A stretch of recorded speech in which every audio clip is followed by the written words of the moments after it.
Whenever I work with senior level or mid-level managers, I ask them two questions.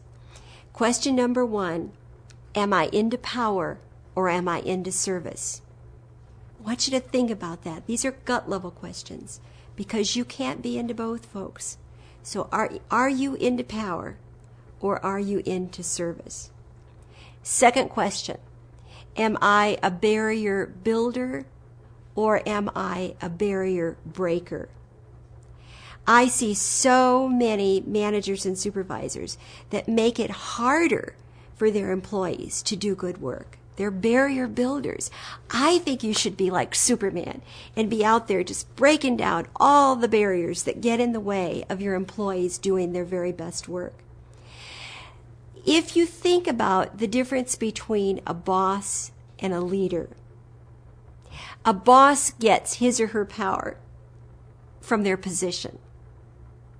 A leader gets his or her power from the people. And so are you a boss or are you a leader? And I ask the question always, is every boss a leader? No. Is every leader a boss? No.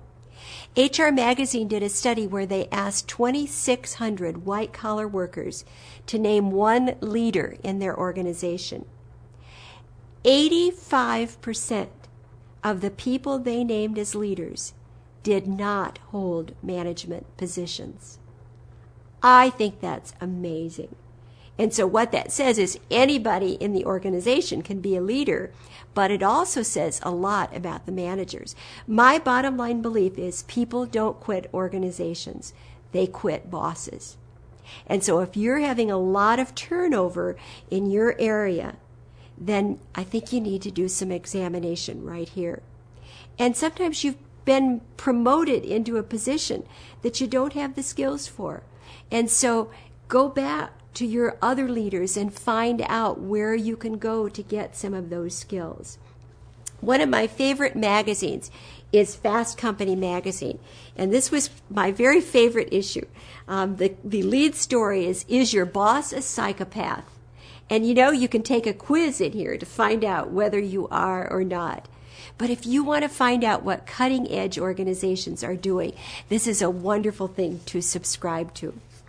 I also want to read something to you that is very special to me, and I use the definition of a leader is a developer of people. This is a piece that was written about King Leonidas, who was the king of the Spartans in Greece, and this is probably the best description I've ever read of a leader. This is how the Spartan king Leonidas is described. A king does not abide within his tent, while his men bleed and die upon the field. A king does not dine while his men go hungry, nor sleep when they stand at watch upon the wall. A king does not command his men's loyalty through fear, nor purchase it with gold.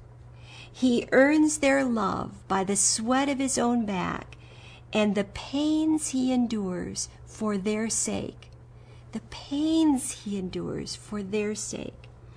That which comprises the harshest burden, a king lifts first and sets down last.